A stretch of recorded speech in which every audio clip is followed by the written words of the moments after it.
नमस्कार दोस्तों, हमारे चैनल पर आपका स्वागत है। जय श्री कृष्णा, राधे राधे, हर हर महादेव। ओम नमो भगवते वासुदेवाय नमः। जय श्रीमन नारायण। दोस्तों, आज हम सुनेंगे तुलसी के पौधे का रहस्य। आप सभी तुलसी के पौधे का रहस्य जानते हैं। आखिर तुलसी का जन्म कैसे हुआ? आइए इस कथा को विस्तार से जानते हैं। यह उस समय की बात है जब गोलोक में राधा कृष्ण एक साथ रहते थे और गोलोक में गोपियां राधा कृष्ण से अत्यंत प्रेम करती थीं। इन गोपियों में से एक गोपी वृंदा थी, जिसके मन में यह भाव आ जाता है कि श्री कृष्ण सभी से अत्यंत प्रेम करते हैं, केवल मुझे छोड़कर। वृंदा श्री कृष्ण से विवाह करना चाहती थी।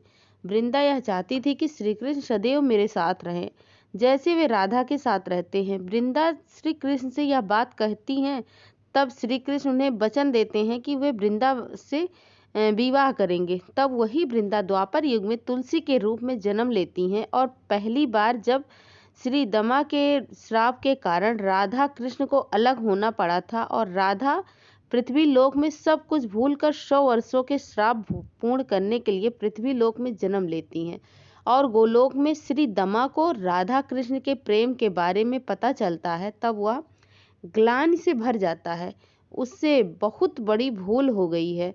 तब श्रीदमा अपनी भूल का प्रायश्चित करने के लिए भगवान श्री कृष्ण के चरणों में गिर जाती हैं। श्री कृष्ण विनती करती हैं कि मुझे मृत्यु दंड दे दीजिए। दमा श्री कृष्ण का परम भक्त था। श्री कृष्ण कहते हैं कि तुम मेरे भक्त हो और यदि तुम प्रायश्चित करना चाहते हो तो जिस प्रकार से मैं राधा 100 वर्षों तक पृथ्वी लोक पर इस श्राप का वहन करेंगी, तब तक तुम्हें भी इस एक असुर के रूप में जन्म लेना होगा और जिस प्रकार मेरी शक्ति प्रेम है उसी प्रकार तुम्हारी शक्ति प्रेम होगी। और इस प्रकार वही श्रीदमा शंखचूर्ण नामक असुर के रूप में जन्म लेता है और उसका विवाह तुलसी के साथ हो जाता है। तुलसी शंखचूर्ण से अत्यंत प्रेम करती थी। जिस प्रकार राधा का प्रेम श्री कृष्ण के प्रति था, ठीक उसी प्रकार तुलसी भी शंखचूर्ण से प्रेम करती थी, किंतु शंखचूर्ण तुलसी से प्रेम नहीं करता था। शंखचूर्ण प्रेम की शक्ति का प्रयोग करके तीनों लोगों का राजा बनना चाहता था। शंखचूर्ण सभी देवताओं को प्रेम की शक्ति से परास्त कर दिया। प्रेम की शक्ति से समझ कोई भी उसे परास्त नहीं कर पाया। तब सभी देवता श्री कृष्ण से विनती करते हैं इस असुर का अंत करने के लिए। तब श्री कृष्ण कहते हैं कि यदि तुलसी शंखचूर्ण से विवाह करने छोड़ दे तो तभी यह संभव है कि श्री कृष्ण शंखचूर्ण के वेश में तुलसी के पास जाते हैं और शंखचूर्ण कैलाश पर आक्रमण करने चला जाता है।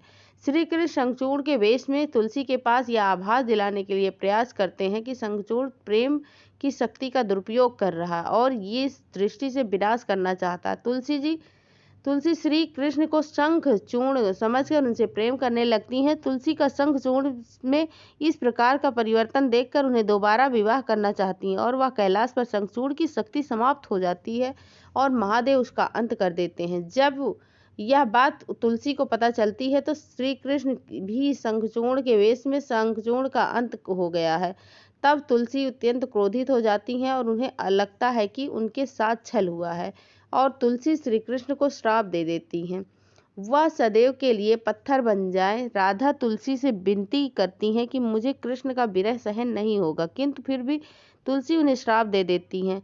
तब राधा द्वारिका को छोड़कर कृष्ण को अपने प्रेम से लौटना चाहती हैं और राधा कृष्ण का पाषाण में खोजती हैं और अपना सारा दिन जंगल के एक शिव मंदिर में व्यतीत करती हैं। तुलसी राधा के प्रेम को देखकर भाव विभोर हो जाती है और तुलसी प्रेम को समझती थी और राधा का कृष्ण के प्रति प्रेम त्याग देखकर तुलसी को आभास हुआ कि कहीं उसे कोई भूल तो नहीं हुई है, क्योंकि तुलसी के कहने पर अपने प्रेम के लिए राधा कृष्ण का त्याग कर दिया। राधा प्रेम से पाषाण में श्री कृष्ण का दूसरा रूप खोजती हैं, जो कि बाद में बाके बिहारी के रूप में उत्पन्न हुआ था। तुलसी यह सब देखकर सोचती हैं कि उनसे कोई तो भूल अवश्य हुई है। तब तुलसी अपने सभी प्रश्नों के उत्तर जानने के लिए महादेव का तप करती हैं। महादेव तुलसी को गोलोक की स्मृतियों का भान करवाते हैं। तब तुलसी का सब कुछ याद आ जाता है। वह सोचती है कि मुझे बहुत बड़ी भूल हो गई है। तुलसी महादेव से विनती करती हैं कि मैं श्री कृष्ण को वापस कैसे लौटा सकती हूँ। महादेव कहते हैं तुम्हें प्रेम से बुलाना होगा, तभी श्री कृष्ण वापस आ सकते हैं। तब तुलसी श्री कृष्ण को इस श्राप से मुक्त करती हैं और उन्हें प्रेम से बुलाती हैं, किंतु फिर भी श्री कृष्ण नहीं आते, क्योंकि कृष्ण को वापस आने के लिए अत्यंत प्रेम की आवश्यकता होती है। तब तुलसी श्री कृष्ण के पाषाण की मूर्ति से विवाह करती हैं। तब श्री कृष्ण उस पाषाण से वापस आ जाते हैं।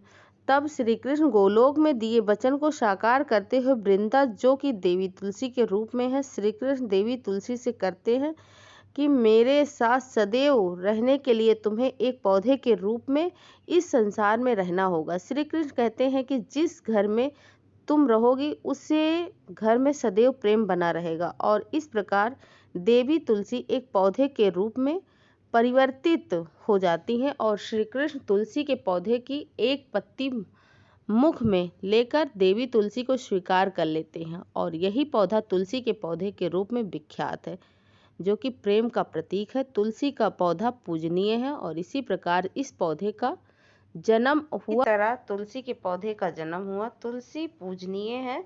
तुलसी के पौधे में माता लक्ष्मी विष्णु का वास होता है। जय तुलसी मैया की। ओम नमो भगवते वासुदेवाय नमः। ऐसे ही वीडियो को पाने के लिए हमारे चैनल को सब्सक्राइब करें, लाइक करें, कमेंट में ओम नमो भगवते वासुदेवाय जरूर लिखें। धन्यवाद।